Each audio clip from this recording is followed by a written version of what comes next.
All right, we are live as we get people into the room. Welcome, everybody. The San Francisco 49ers take care of business as I try to get my makeshift setup from falling over. Ooh, it's chilly out here. How are we doing?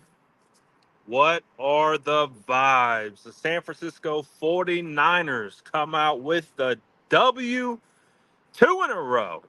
Oh boy. Feels phenomenal. Feels fantastic. San Francisco 49ers do it again. Um, Pretty streaky team, right? Five in a row, three losses in a row. Now we're back to 2 wins in a row. Want to make it 3 wins in a row as the San Francisco 49ers on a short week will turn and fly up north to go face Seattle. Seattle lost today, right? I think Seattle lost.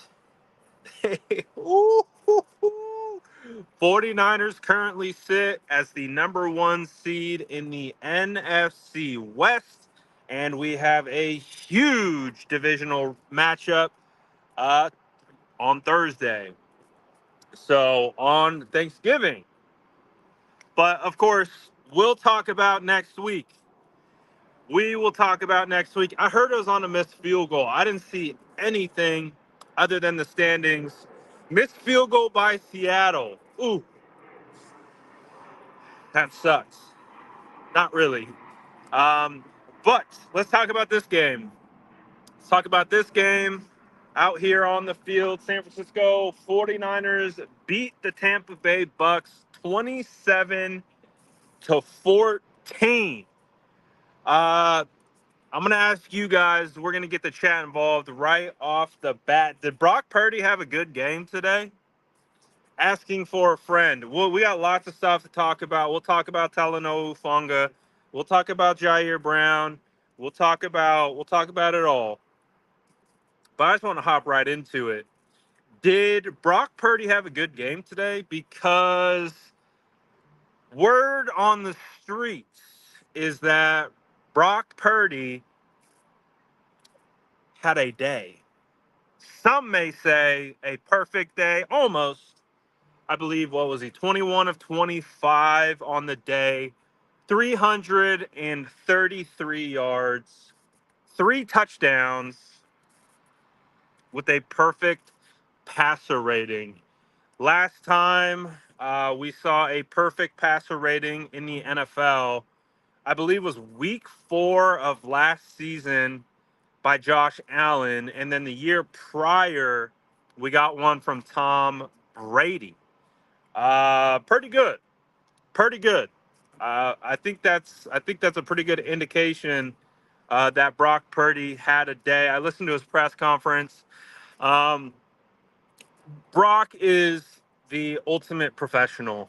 Um, just that kid, he doesn't get too high, he doesn't get too low, at least when he's at the podium. One of the things that I love about Brock Purdy is when he's on that field, when he's out there with his guys, you could tell he's having a blast, he's in control, and he's having fun when he makes plays. And when he gets up to the podium, he's cool, calm, collected, Mr. Executive. Um, it's exactly what you want in a franchise quarterback.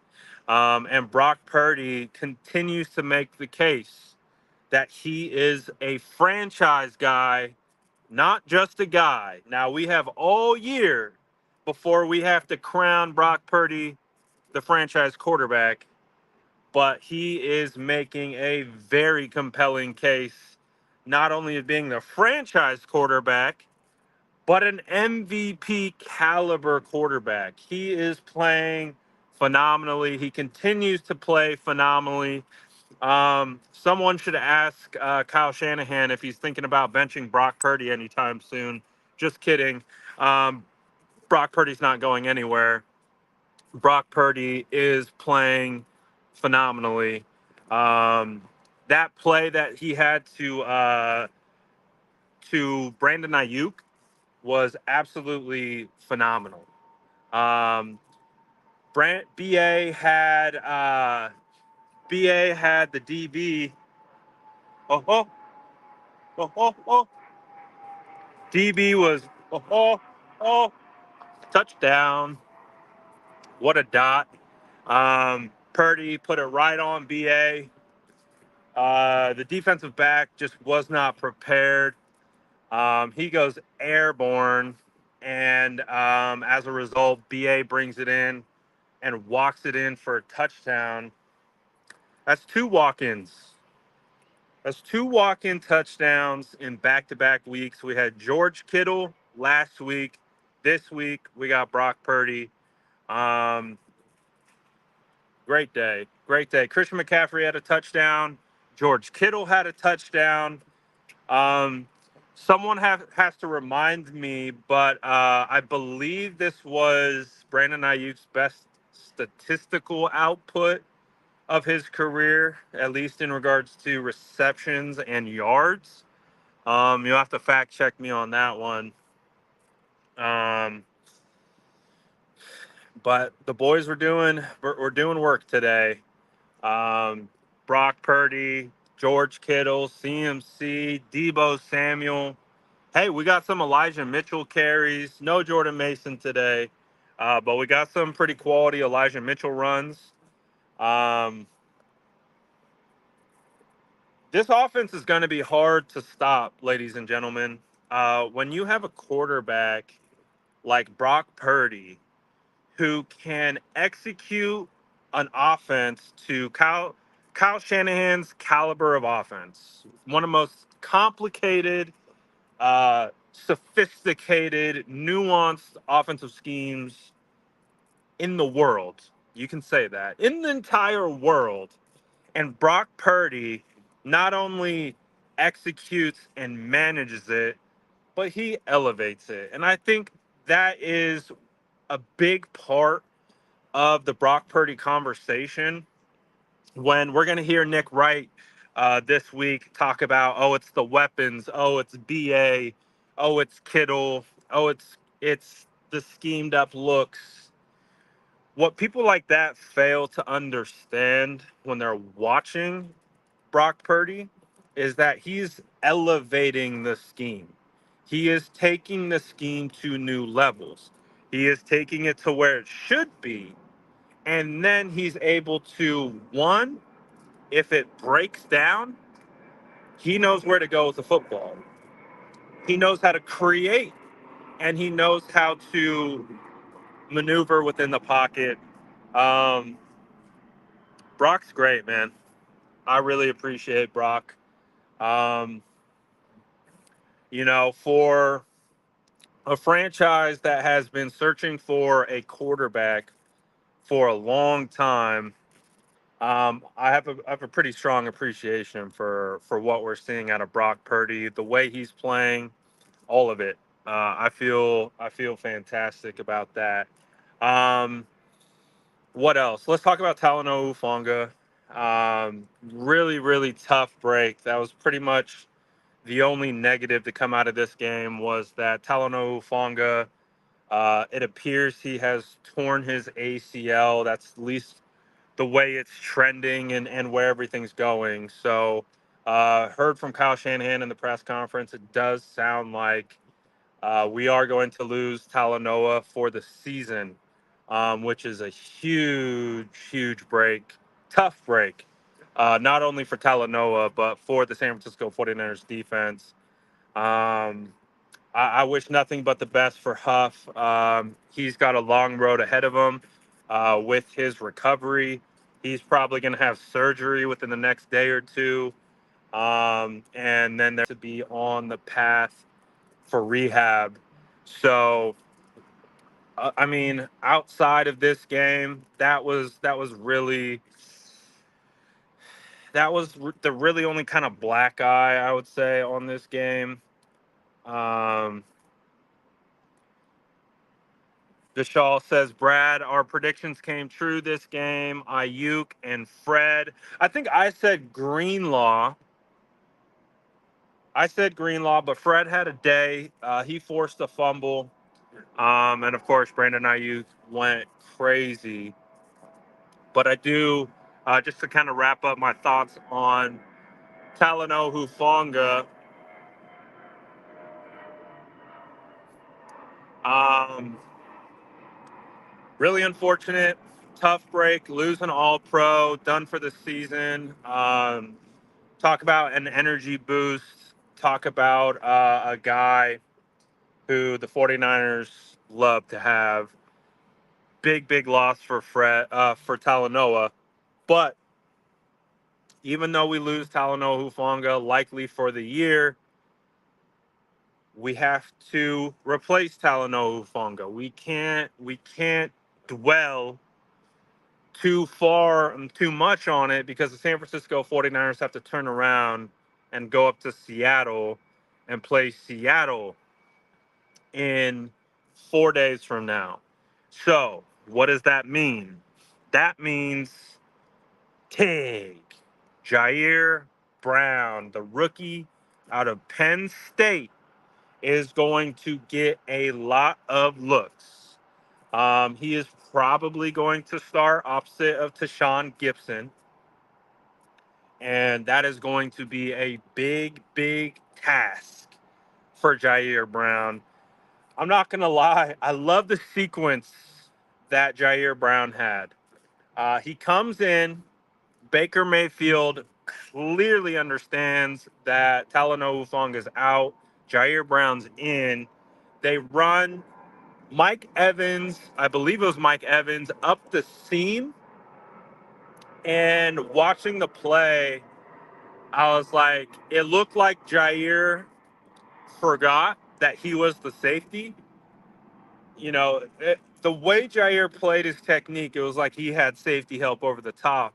And I was like, Tig, you're the safety. You you got to get on your horse and backpedal because you have Mike Evans running a go ball right past your face, and um, so that was like the welcome to the NFL. And then after that, what was it? The fourth down conversion in the end zone.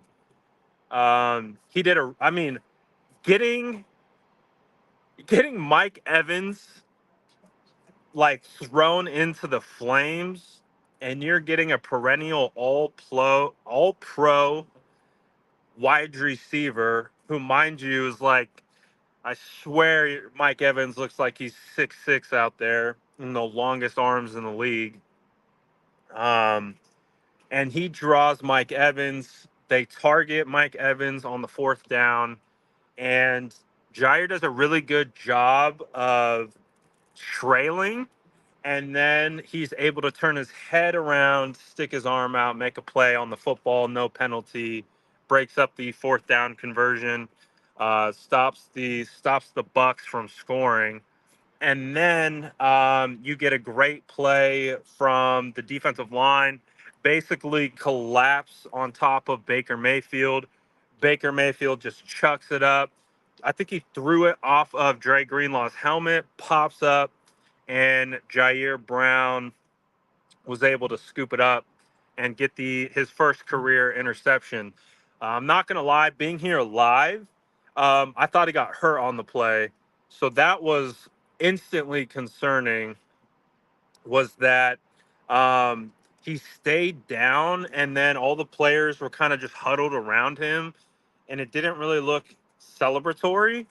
It looked like injury related, and then I saw players like waving. So I'm like, oh my gosh, we just lost Talanoa Hufanga, and now it looks like we're going to lose Jair Brown in the same game. So I don't know what that was about, but I don't think it was injury related. So that's good news. But just being here watching it live, I was like, it's like, oh my god, like, please don't be hurt. Please don't be hurt. Um, who else do we want to talk about today? Mooney Ward had a really nice PBU. Mooney Ward did pretty well. Diamador Lenore almost had an interception on like the first play of the game. I didn't hear. I think Ambry got beat on one touchdown to Mike Evans. But I would say overall, overall DBs played pretty well, all things considered. I think Moody Ward was clamps today.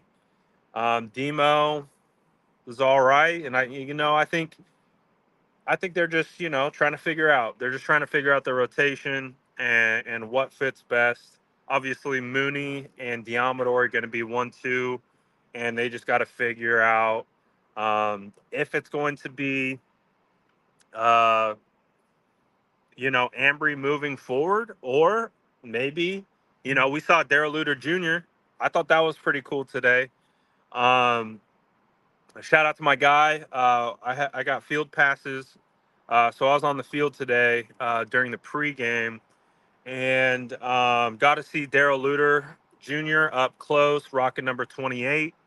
Um, he's got NFL size and length, so I'm very intrigued by Darrell Luter Jr. I think Luter played special teams. Don't quote me on that. But that's going to be a guy who's going to be just interesting to get to know. Like, we don't know Darrell Luter. Haven't seen him in preseason. Haven't seen him in training camp. Haven't seen Darrell Luter Jr. So we're gonna have to figure that out. But overall, really impressed by the unit as a whole. Defensively, defensive line seemed to make it really difficult on Baker. Um, you know, they were able to get two scores. Rashad White got one, and Mike Evans got one. But hey, man, if you can limit to a team to 14 points with our offense, we're going to be hard to beat. We are going to be really, really hard to beat. And I really think that's kind of like the measuring stick moving forward, is that if this team can score in the range of 30 points and we're giving up 1 to 2 touchdowns a game, simple math, obviously we're going to come out on top in that scenario. But that really does feel like kind of the sweet spot for the 49ers. If they can score 30 or around 30 and hold opposing teams to one or two, be all right. I did. I got my Rashad White touchdown. I'm not going to lie. You guys know I'm a 49er fan, but when they're in the red zone, I'm like, give it to give it to Rashad. Um, So I had a good day fantasy wise. I had Brandon Ayuk and Purdy. I had Purdy, Brandon Ayuk, and White going in my main dynasty league. So I had a good day. Um, Purdy and Ayuk went bonkers. And of course I got a touchdown from White. So I feel good about it. Feel good about it. Let's see. I saw another super chat. Thoughts on the offensive line? I will have to. You, you get the canned answer from me every single time. I gotta watch the tape. I feel like Kyle Shanahan when I say that. Um, you guys know me when it comes to the offensive line. To give you like a definitive, solid eval, I gotta watch the tape. But I can give you obviously real time observations from what I saw. I I believe pass protection held up all right. It still felt like they kind of struggled running between the tackles.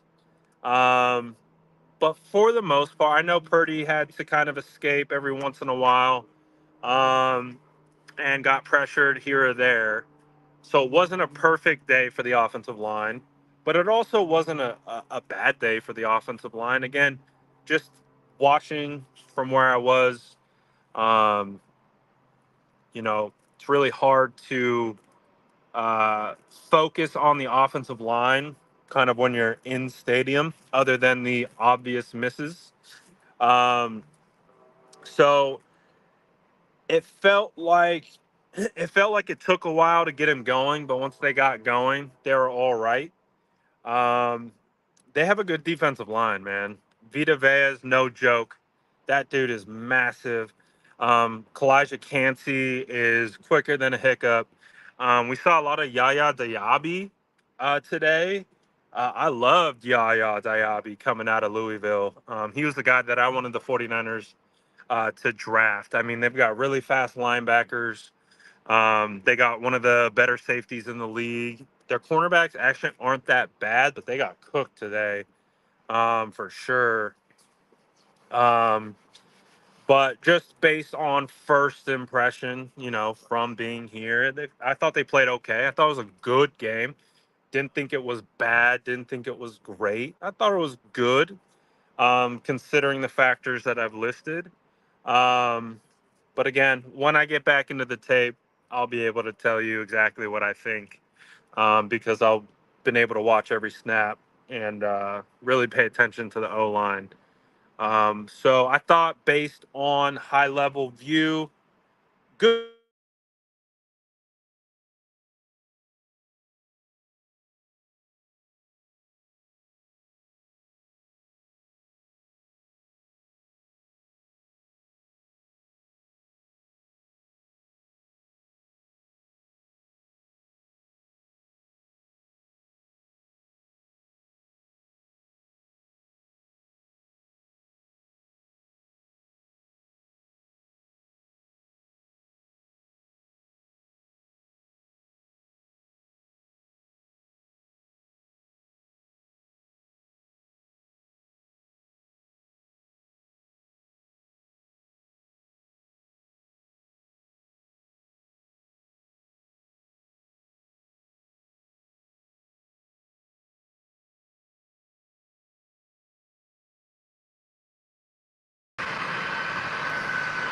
Can you hear me now?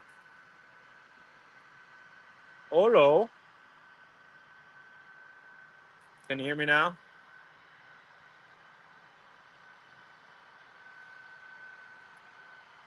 Am I the only one that's seeing this little thumb bubble? What is that? What is this?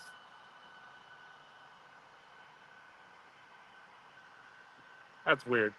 Um. Okay. I'm good now. Sounds good. Uh.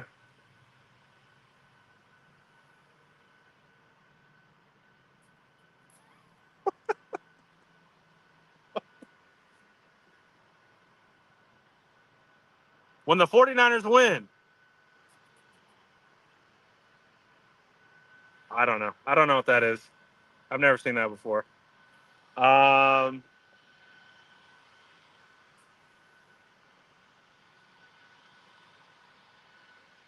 Interesting. You learn something new every day. What else? What last things do we need to talk about? What do we need to talk about? We talked about Brock, talked about the offense, we talked about the injury, talked about the defense.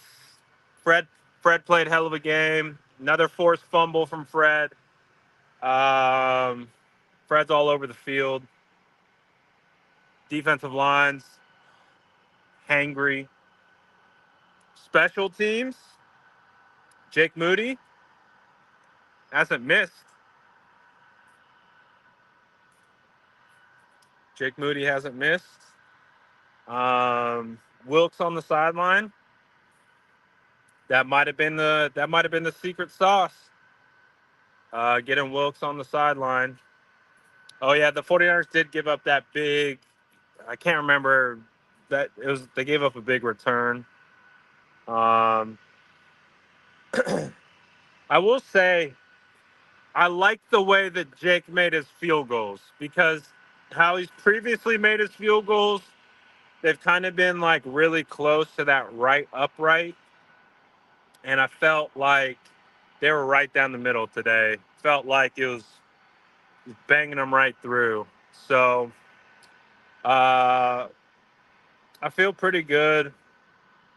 Feel good about this win.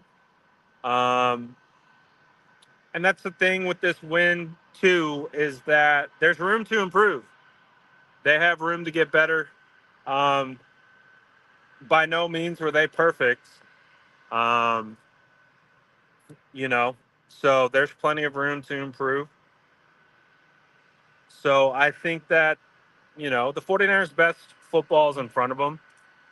And I just think if we can continue to get this type of performance from both the offense and the defense at the same time, it's just going to be really difficult to beat this team.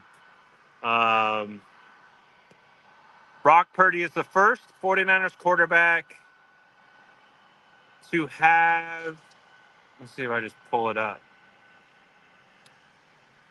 Brock Purdy is the first 49ers quarterback to have a perfect passer rating in a game since Joe Montana in 1989, the year I was born. Quarterback Joe Montana, running back Roger Craig, wide receiver Jerry Rice, John Taylor, free safety Ronnie Lott. Love the hashtags. Yeah, Brock is special.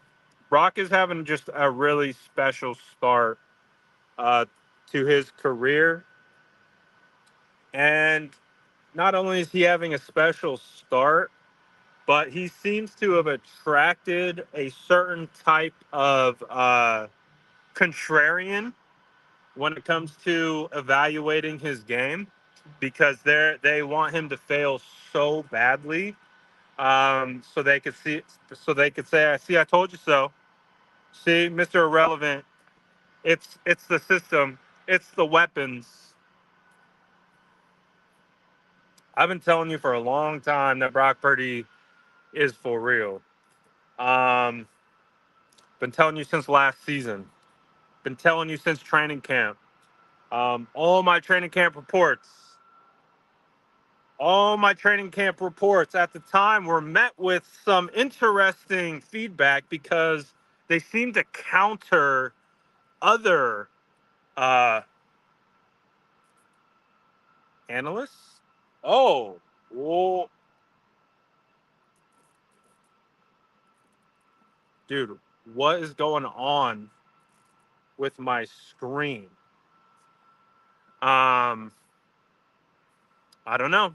People have been trying to tear down Brock Purdy from the jump, and if you've decided that you are going to be in that business of trying to tear down Brock Purdy, business ain't great for you because you look silly.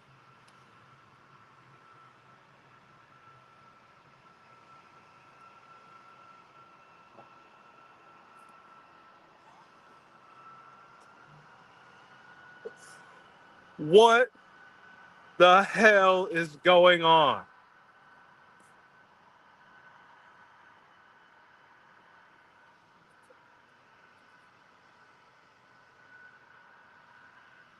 I think this is a phenomenal way to end a 2-game winning streak as the San Francisco 49ers get prepared to head to Seattle to get a better hold on the division.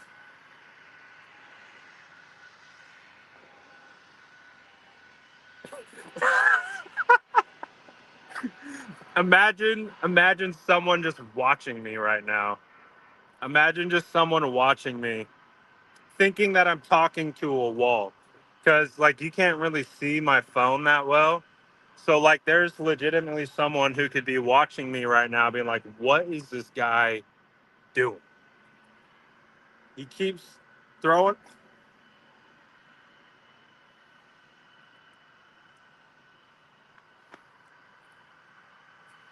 I'm some kind of magician or something. I don't know. I don't know what's going on. Um,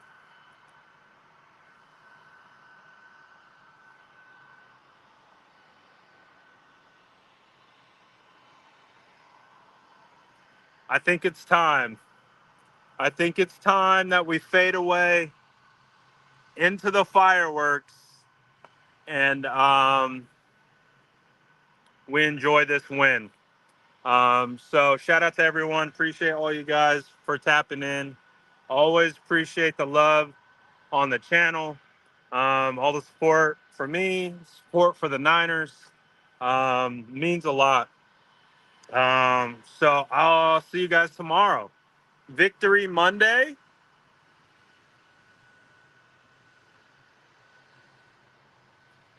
I'll see you guys tomorrow on Victory Monday. We're out of here. Peace.